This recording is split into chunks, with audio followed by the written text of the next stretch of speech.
चलिए स्वागत है एक बार पुनः आप सभी का बीपीएससी मेकर के इस नए एपिसोड में। आज के इस वीडियो में 28 और 29 अगस्त 2022 से संबंधित बिहार करंट अफेयर्स और साथ ही राष्ट्रीय और अंतर्राष्ट्रीय घटनाओं से करंट अफेयर्स के जितने भी प्रश्न बनेंगे संबंधित सारी जानकारी आपको विस्तार पूर्वक दिया जाएगा। एक बार पुनः आपको बता दूं, इस श्रृंखला के सारे वीडियो आपके बिहार के सभी प्रतियोगी परीक्षाओं के दृष्टिकोण से महत्वपूर्ण है। अगर आप इन सभी परीक्षाओं की तैयारी में लगे हैं तो स्वाभाविक तौर पर आप यहाँ पर अपनी करंट अफेयर्स की तैयारी को बेहतर तरीके से कर सकते हैं। हम यहाँ पर आगे बढ़ेंगे और चलेंगे पिछले वीडियो के प्रश्न पे। ये प्रश्न था कि थाईलैंड के पटाया में आयोजित पैरा बैडमिंटन इंटरनेशनल 2022 में बिहार के शटलर प्रमोद भगत और सुकांत कदम जो कि महाराष्ट्र के रहने वाले हैं, तो इन दोनों की जोड़ी ने कौन सा मेडल जीता है।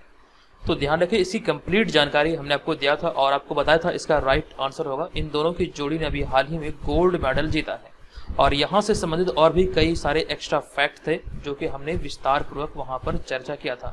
प्रमोद भगत की बात करें तो प्रमोद भगत बिहार के वैशाली जिले के हाजीपुर के रहने वाले हैं, लेकिन यहाँ पर आपको एक कंडीशन ये याद रखना है कि प्रमोद भगत बिहार की तरफ से नहीं खेलते हैं, बल्कि प्रमोद भगत उड़ीसा की तरफ से खेल रहे हैं। ठीक है, तो इतनी सारी जानकारी यहाँ से आपको याद रखना है। चलिए अब यहाँ पर हम आगे बढ़ेंगे, लेकिन उससे पहले आपको जानकारी दे दूं कि जो करंट अफेयर्स का एक रिवीजन क्लास चल रहा है तो इसका पहला और दूसरा वीडियो चैनल पर अपलोड हो चुका है। आप प्लेलिस्ट में जाकर इस वीडियो को देख सकते हैं। इस वीडियो की विशेषता यह है कि इसमें विगत 18 माह से अब तक के प्रश्नों का संग्रह किया गया है और इस प्रश्न में आपको ध्यान रखना बिहार राष्ट्रीय अंतर्राष्ट्रीय सारे करंट अफेयर्स के प्रश्नों को, यानी कि इस वीडियो में सारे करंट अफेयर्स के प्रश्नों को शामिल किया गया है, जो कि कहीं ना कहीं आपके एग्जाम के लिए बहुत लाभदायक होने वाली है। और बिहार एसएससी सीजीएल की तैयारी में जितने छात्र लगे हैं और घर बैठे तैयारी कर रहे हैं, तो यहाँ पर जो साप्ताहिक प्रैक्टिस पेपर आता है एप्लीकेशन के थ्रू ज्वाइन कर सकते हैं, करंट अफेयर्स का पूरा पैकेज प्राप्त कर सकते हैं और बिहार जीके का नोट्स जल्द ही यहाँ पर आपको उपलब्ध कराया जाएगा। तो जल्दी से आप चाहें तो इसे ज्वाइन कर सकते हैं। चलिए अब यहाँ पर हम चलेंगे आज के इस वीडियो के पहले और सबसे महत्वपूर्ण प्रश्न पे। तो आज की इस वीडियो का हमारा पहला और महत्वपूर्ण प्रश्न है कि हाल ही में आई एक रिपोर्ट के अनुसार प्रधानमंत्री आवास योजना से घर बनाने वालों में बिहार में कौन सा जिला प्रथम स्थान या फिर पहले स्थान पर रहा है। तो नवीनतम रैंकिंग के आधार पर इस मामले में बिहार का किशनगंज जिला शीर्ष स्थान पर है। तो ऑप्शन नंबर ए यहाँ पर इस प्रश्न का राइट आंसर होगा। आपको संबंधित जानकारी यहाँ पर दे दूं कि केंद्रीय ग्रामीण विकास मंत्रालय की जारी रैंकिंग के मुताबिक प्रधानमंत्री आवास योजना से घर बनाने वालों में बिहार में किशनगंज जिला प्रथम स्थान या फिर पहले स्थान पर रहा है।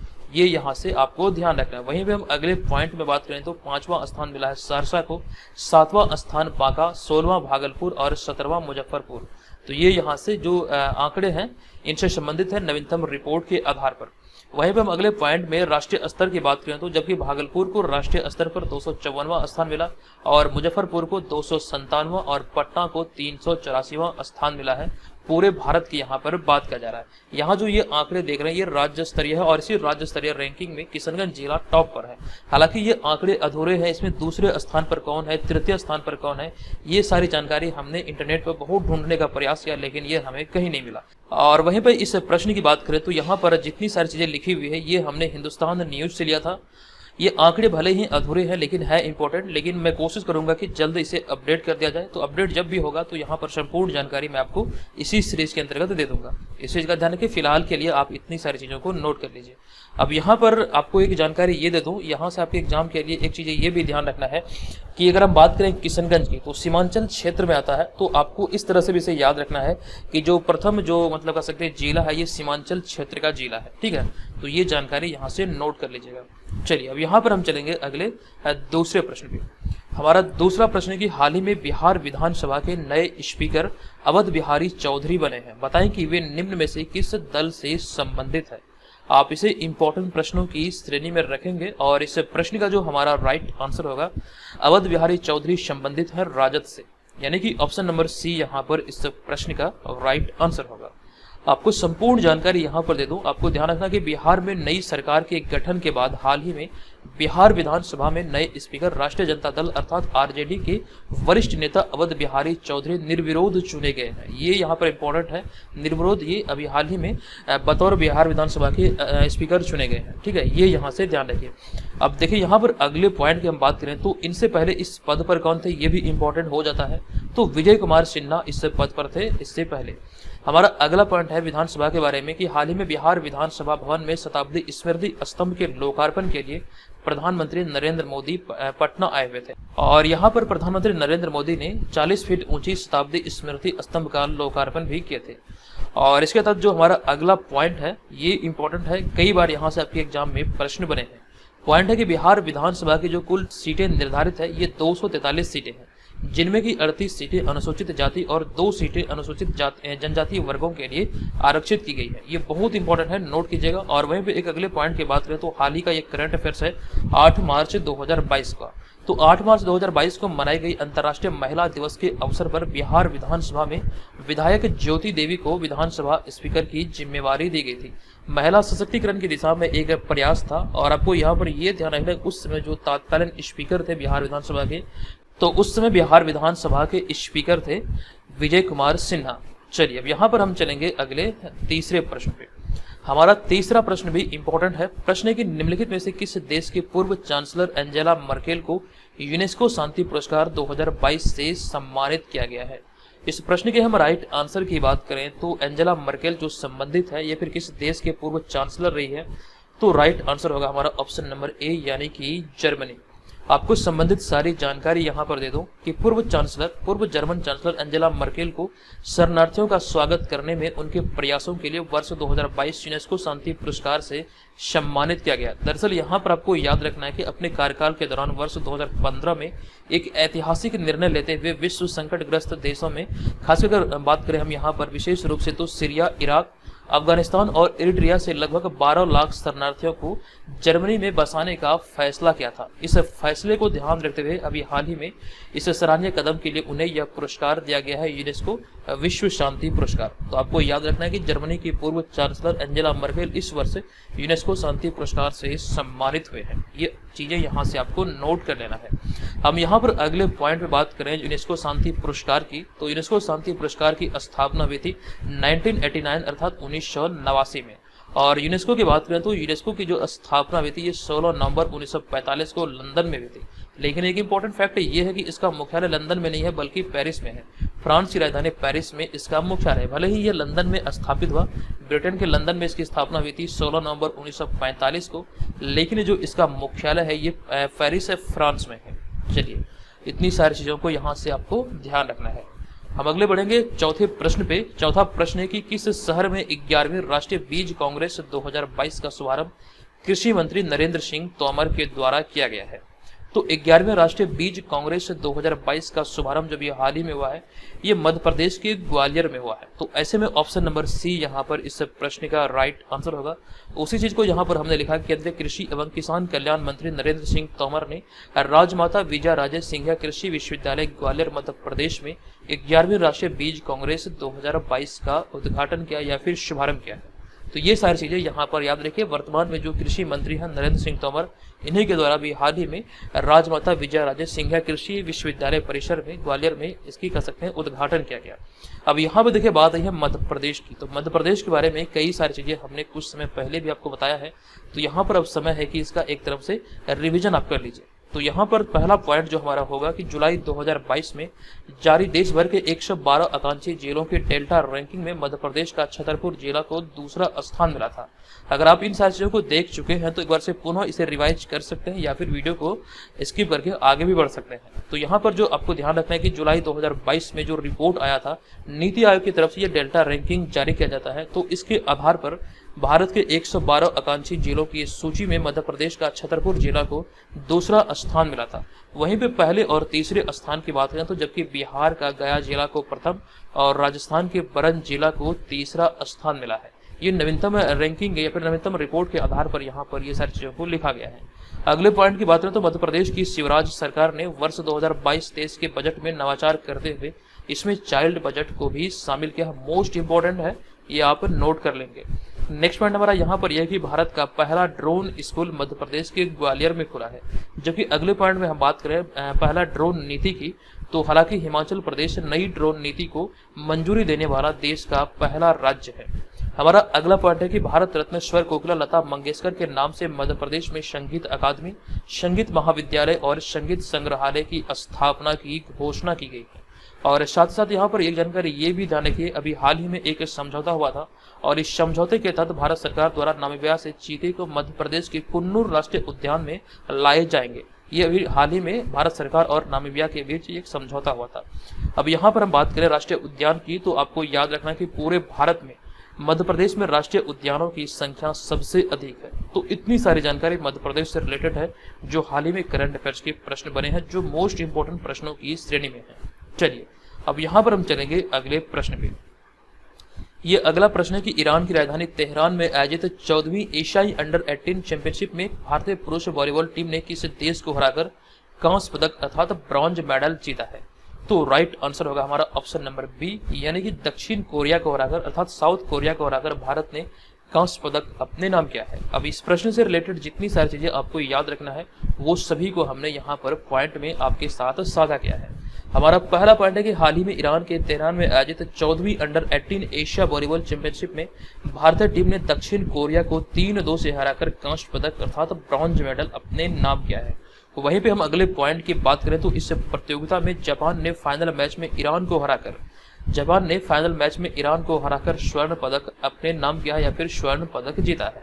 यानी कि यहाँ से आपको याद रखना है कि फाइनल मुकाबला जो खेला गया ये जापान और ईरान के बीच खेला गया, जिसमें कि जापान विजयी रहा। वहीं पे हम ईरान की बात करें तो ईरान को सिल्वर पदक से संतोष करना पड़ा। तो कुल मिलाकर यहाँ से ध्यान रखिए, जापान को स्वर्ण पदक मिला और ईरान को सिल्वर, और वहीं पे हम बात करें भारत की तो भारत को ब्रॉन्ज अर्थात कांस्य पदक मिला। तो ये कुछ तीनों यहाँ से आपको ध्यान रखना है।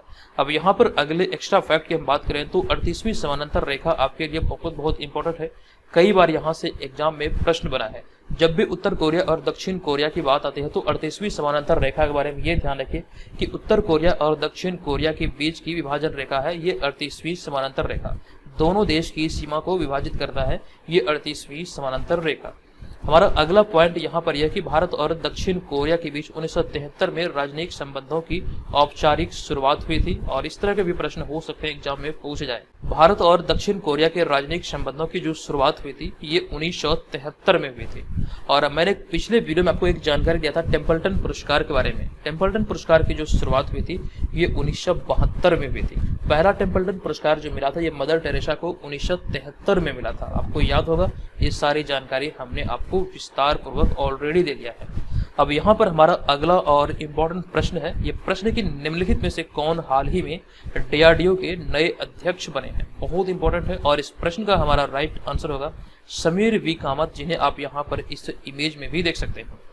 आपको यहाँ पर विस्तार पूर्वक जानकारी दे दूं कि रक्षा अनुसंधान और विकास संगठन अर्थात DRDO ने हाल ही में डॉक्टर समीर वी कामत को अगला अध्यक्ष नियुक्त किया है।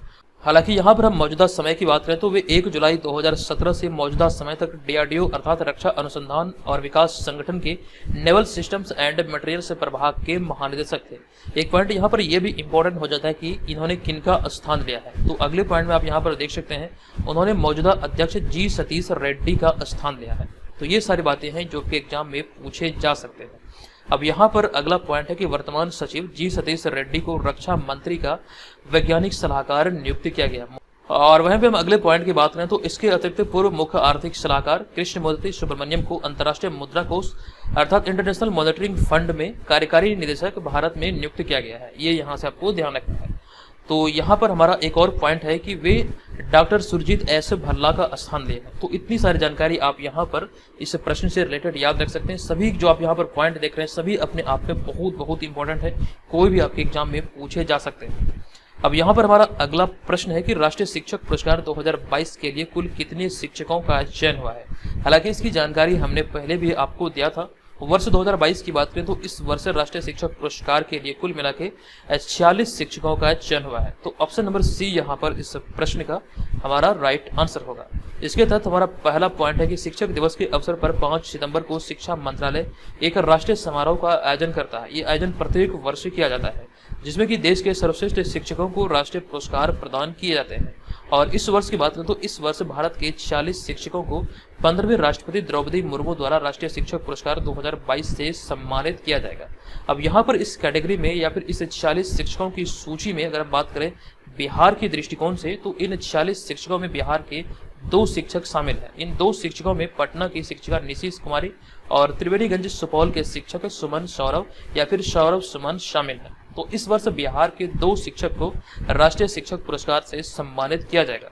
लेकिन यहाँ पर एक जानकारी ये भी आपको याद रखना है कि हालांकि बिहार सरकार द्वारा बिहार से 6 शिक्षकों का नाम राष्ट्रीय शिक्षक पुरस्कार के लिए भेजा गया था, लेकिन कुल मिलाकर 2 शिक्षकों का ही चयन किया गया। बाकी के जो 4 शिक्षक बच गए, तो ऐसे में इन 4 शिक्षकों को 5 सितंबर को शिक्षक दिवस के अवसर पर राजकीय शिक्षक पुरस्कार से सम्मानित किया जाएगा। तो इतनी सारी जानकारी यहाँ से आपको एकदम से याद रखना है। नेक्स्ट हमारा 8वां प्रश्न है कि किस राज्य सरकार ने सिंगापुर की तर्ज पर पहली नाइट सफारी बनाने का फैसला किया है, जो कि भारत की पहली नाइट सफारी होगी।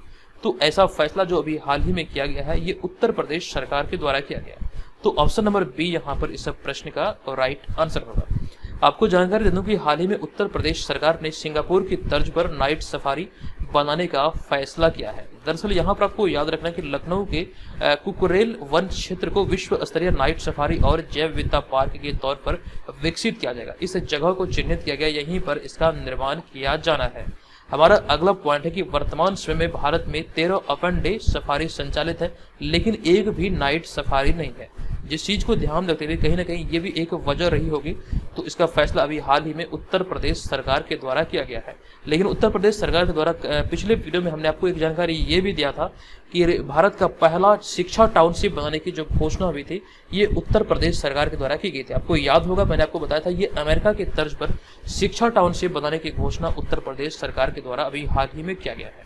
अब यहाँ पे देखिए, हमने अगले पॉइंट की चर्चा की है कि हाल ही में राजगीर में 191 हेक्टेयर क्षेत्रफल में बने जू सफारी का उद्घाटन 16 फरवरी 2022 को मुख्यमंत्री नीतीश कुमार द्वारा किया गया था। ये बिहार का पहला जू सफारी है जिसका उद्घाटन मुख्यमंत्री नीतीश कुमार द्वारा 16 फरवरी 2022 को किया गया। अभी हाल ही में मुख्यमंत्री नीतीश कुमार की बात करें तो नीतीश कुमार ने 8वीं बार मुख्यमंत्री पद की शपथ ली है, तो ये भी जानकारी यहाँ से ध्यान रखिए। अब यहाँ पर इसी जू सफारी से संबंधित हमारा अगला पॉइंट है कि वन्य प्राणियों पर नजर रखने के लिए वॉच टावर भी यहाँ पर बनाए गए हैं और साथ ही साथ जू सफारी रत्नागिरी और स्वर्णगिरी पर्वत के बीच स्थित है। तो ये सारे कुछ फैक्ट है जहां से आपको ये सारी चीजों को याद रखना है। अब यहाँ पर देखिए, बात यह है राजगीर की। तो राजगीर की बात करें तो ये बिहार के नालंदा जिले में स्थित है। राजगीर के बारे में एक प्रश्न आपसे कॉमन रूप से एग्जाम में पूछे जाते हैं कि मगध साम्राज्य की जो आरंभिक राजधानी थी वो कहाँ थी, तो ये गिरिव्रज या फिर राजगीर थी। तो ये आपको यहाँ से ध्यान रखना है। अब यहाँ पर रोपवे की बात करें तो बिहार का जो पहला रोपवे स्थापित है ये नालंदा जिले के राजगीर में है। वहीं पे बात करें बिहार के दूसरे रोपवे की, तो ये बिहार के बांका जिले के मंदार में है। तो ये सारी चीजें ऑलरेडी हमने विस्तार पूर्वक आपको पहले भी बताया है। यहाँ पर रिवीजन पर्पज से चीजों को मैं पुनः रिपीट कर दे रहा हूँ। वीडियो को लंबा होने से, यानी कि वीडियो के लंबा होने से आप लोग मत डरिए। चीजें आपको अगर बेहतर मिल रही है तो आप आधा घंटा करंट अफेयर्स की सीरीज को दे सकते हैं। और अगर आपको लगे कि कंटेंट से आपकी हेल्प हो रही तो वीडियो को लाइक करें और चैनल को सब्सक्राइब करके हमें सपोर्ट जरूर कीजिएगा। अब यहाँ पे देखिए, हम आज के इस वीडियो के 9वें प्रश्न पे, ये हमारा 9वां प्रश्न है कि निम्नलिखित में से किस देश ने दुनिया में सबसे कम प्रजनन दर का अपना ही रिकॉर्ड पुनः तोड़ दिया है। मोस्ट इंपॉर्टेंट प्रश्न है। दुनिया में अगर प्रजनन दर की बात करें तो सबसे कम प्रजनन दर जो था ये दक्षिण कोरिया में था और अपना ही रिकॉर्ड को भी हाल ही में दक्षिण कोरिया ने पुनः तोड़ दिया है। और ऐसे में इससे संबंधित कई सारी जानकारी हमने आपके साथ साझा किया है। हमारा पहला पॉइंट है कि हाल ही में आई दक्षिण कोरिया की जनगणना के आंकड़ों के अनुसार 2021 में प्रजनन दर घटकर 0.81% हो गई है। और इसके साथ ही दक्षिण कोरिया ने दुनिया की सबसे कम प्रजनन दर का अपना ही रिकॉर्ड फिर तोड़ दिया है। ये यहाँ से ध्यान रखिए। वहीं पे हम बिहार नहीं बल्कि भारत के दृष्टिकोण से देखें तो भारत में कुछ महीने पहले जारी राष्ट्रीय परिवार स्वास्थ्य सर्वेक्षण के 5वें दौर की रिपोर्ट के मुताबिक देश में कुल प्रजनन दर की बात करें तो 2.2 से घटकर ये 2.0 हो गई है। और वहीं पे हम अगले पॉइंट की बात करें तो भारत में सिर्फ ऐसे 5 राज्य हैं जहां पर प्रजनन दर राष्ट्रीय औसत से अधिक है। राष्ट्रीय औसत की बात करें तो राष्ट्रीय औसत वर्तमान समय प्रजनन दर का है ये 2.0, लेकिन जो 5 राज्य ऐसे हैं जिनमें कि बिहार ये 2.98, वहीं पे मेघालय 2.91, उत्तर प्रदेश की बात करें तो 2.35 और झारखंड 2.26 और साथ ही साथ एक है मणिपुर जहां पर 2.17। ये तीन लेवल के 5 ऐसे राज्य हैं जहां पर राष्ट्रीय औसत से अधिक है प्रजनन दर। हमारा अगला पॉइंट यहाँ पर प्रजनन दर से संबंधित है कि प्रजनन दर आखिर क्या होता है, इसे हम किस प्रकार से परिभाषित कर सकते हैं। तो आपको यहाँ पर ये ध्यान रखना है, इसे हम आसान भाषा में समझे तो प्रजनन दर प्रजनन वर्ष के दौरान एक महिला से पैदा हुए बच्चों की औसत संख्या है। जो भी महिला जिस भी अवधि के दौरान बच्चे पैदा करने में सक्षम होता है, जितने वर्षों तक ये बच्चे पैदा करने में सक्षम होती हैं, तो उस पीरियड को, उस दौरान को प्रजनन वर्ष के रूप में इंगित किया जाता है। और प्रजनन वर्ष के दौरान एक महिला जितने बच्चे को पैदा करती है उसका ही मतलब कर सकते हैं औसत संख्या प्रजनन दर कहलाता है। ठीक है, आई होप कि आप यहाँ पर इसे समझ चुके हैं। अब यहाँ पर हम बात करें, एक जानकारी कुछ में पहले हमने आपको दिया था उत्तर कोरिया और दक्षिण कोरिया के बारे में कि 38वीं समानांतर रेखा दोनों की, यानी कि दोनों देशों के बीच की विभाजन रेखा है। तो ये भी यहाँ से आपको पुनः से याद रख लेना है। चलिए अब यहाँ पर हम चलेंगे अगले 10वें प्रश्न पे। हमारा 10वां प्रश्न है कि किस देश ने हाइड्रोजन से चलने वाली ट्रेन की पहली सेवा शुरू की है। इंपॉर्टेंट प्रश्न है और इस प्रश्न का हमारा राइट आंसर होगा ऐसी सेवा शुरू करने वाला पूरे विश्व का पहला देश है जर्मनी। आपको यहाँ पर ये ध्यान रखना कि हाइड्रोजन से चलने वाला दुनिया का पहला यात्री ट्रेन नेटवर्क जर्मनी के राज्य लोअर सैक्सोनी में लॉन्च किया गया है। आपसे यहाँ पर ये स्थान का भी नाम पूछा जा सकता है और साथ साथ यहाँ पर ये ध्यान रखिए ऐसा करने वाला जर्मनी विश्व का पहला देश बना है जो कि हाइड्रोजन से चलने वाला ट्रेन, यात्री ट्रेन का संचालन किया है। अब यहाँ पर जर्मनी के बारे में कुछ चीज़ें और भी है, हालांकि उससे पहले हम यहाँ पर बात कर लेते हैं इसके परीक्षण की। हालांकि 4 साल पहले ही इस ट्रेन का परीक्षण शुरू किया गया था। अब यहाँ पर देखिए हमारा अगला पॉइंट जर्मनी के बारे में है कि जर्मनी अपनी ग्रीन हाउस गैस के उत्सर्जन को 1990 के स्तर से 2030 तक 65% तक कम करना चाहता है। ये इसका लक्ष्य निर्धारित किया गया है। इस प्रश्न को कम मत आंके, इस तरह के प्रश्न आपके एग्जाम में कई बार पहले भी पूछे गए हैं। और वहीं पे हम अगले पॉइंट की बात करें भारत के दृष्टिकोण से, ये भी बहुत इंपॉर्टेंट है कि भारत का जो लक्ष्य है ये 2070 तक ये शून्य कार्बन उत्सर्जन का लक्ष्य है। बहुत इंपॉर्टेंट है, दोनों पॉइंट को यहाँ से आपको नोट कर लेना है। 2070 तक का लक्ष्य है शून्य कार्बन उत्सर्जन का। चलिए अब यहाँ पर हम चलेंगे अगले 11वें प्रश्न पर। हमारा 11वां प्रश्न है कि अडानी ग्रुप ने हाल ही में नई दिल्ली टेलीविजन लिमिटेड अर्थात एनडीटीवी में कितने फीसदी की हिस्सेदारी खरीदी है। एनडीटीवी को ही हम यहाँ पर विस्तार में बोलते हैं नई दिल्ली टेलीविजन लिमिटेड और शॉर्ट में एनडीटीवी। तो कितने प्रतिशत की हिस्सेदारी अभी हाल ही में अडानी ग्रुप ने खरीदा है। तो इस प्रश्न का जो राइट आंसर होगा, इसका राइट आंसर है ऑप्शन नंबर ए अर्थात 29.18% की हिस्सेदारी अभी हाल ही में अडानी ग्रुप द्वारा इसमें खरीदा गया है। अब यहाँ पर देखिए हमारा अगले पॉइंट की हम बात करें तो अडानी ग्रुप ने हाल ही में नई दिल्ली टेलीविजन लिमिटेड अर्थात एनडीटीवी में 29.18% की हिस्सेदारी खरीदी है। और फिर यहाँ पे अगला पॉइंट है अडानी ग्रुप के बारे में कि हालांकि अडानी ग्रुप ने हाल ही में अपनी media company MG media networks बनाई है। तो ये भी इंपॉर्टेंट हो जाता है। एमजी मीडिया नेटवर्क जो संबंधित है ये अडानी ग्रुप से संबंधित है जो कि अभी हाल ही में ये बनाया गया था। अब यहाँ पर देखिए अडानी ग्रुप के बारे में हमने कुछ चीज़ें और भी आपके साथ साझा किया जो कि हाल ही में प्रश्न बने थे। तो अडानी ग्रीन एनर्जी लिमिटेड ने आंध्र प्रदेश में 3700 मेगावाट का हाइड्रो स्टोरेज प्लांट और साथ साथ 10,000 मेगावाट की सौर ऊर्जा परियोजना स्थापित करने के लिए आंध्र प्रदेश सरकार के साथ एमओयू पर हस्ताक्षर किया है। ये संबंधित है अडानी ग्रुप और आंध्र प्रदेश सरकार से। तो ये चीजें भी यहाँ से आपको ध्यान रखना है। वहीं पे हम अगले पॉइंट की बात करें तो हाल ही में अडानी ग्रुप ने संयुक्त अरब अमीरात के शीर्ष यूएई T20 लीग में फ्रेंचाइजी हासिल की है। ये भी जानकारी हमने आपको विस्तार पूर्वक दिया था। चलिए अब यहाँ पर हम चलेंगे अगले 12वें प्रश्न पे। ये 12वां प्रश्न है कि निम्नलिखित में से किस पूर्व भारतीय खिलाड़ी को 2022 एशिया कप के लिए टीम इंडिया का अंतरिम कोच बनाया गया है। तो राइट आंसर होगा हमारा ऑप्शन नंबर सी अर्थात वीवीएस लक्ष्मण, जिन्हें कि आप यहाँ पर इस इमेज में देख रहे हैं। आपको यहाँ पर जानकारी दे दूं कि हाल ही में पूर्व क्रिकेटर वीवीएस लक्ष्मण को एशिया कप 2022 के लिए अंतरिम मुख्य कोच नियुक्त किया गया है। हालांकि यहाँ पर आपको याद रखना है कि दरअसल भारत के मुख्य coach Rahul Dravid Covid positive पाए गए हैं। तो इस वजह से इसी चीज को ध्यान रखते हुए हाल ही में अंतरिम कोच के रूप में वीवीएस लक्ष्मण की नियुक्ति हुई है एशिया कप 2022 के लिए। और इस बार यह टूर्नामेंट श्रीलंका की मेजबानी में यूएई में खेला जा रहा है। ये आपको यहाँ से ध्यान रखना है, खेला जा रहा है, यहाँ पर जाएगा नहीं बल्कि खेला जा रहा। और वहीं पे हम अगले पॉइंट की बात करें तो भारतीय टीम अब तक कुल मिला के 7 बार एशिया कप अपने नाम किया है। जबकि बात करें श्रीलंका की तो श्रीलंका 5 बार, पाकिस्तान 2 बार, जबकि अन्य टीम जो एशिया कप में शामिल है एक भी बार एशिया कप का खिताब अपने नाम नहीं किया है। जो सर्वाधिक सफल टीम है वो भारत है। भारत ने 7 बार इस खिताब को अपने नाम कर चुका है। तो इतनी सारी जानकारी इससे संबंधित यहाँ पर याद रखिए।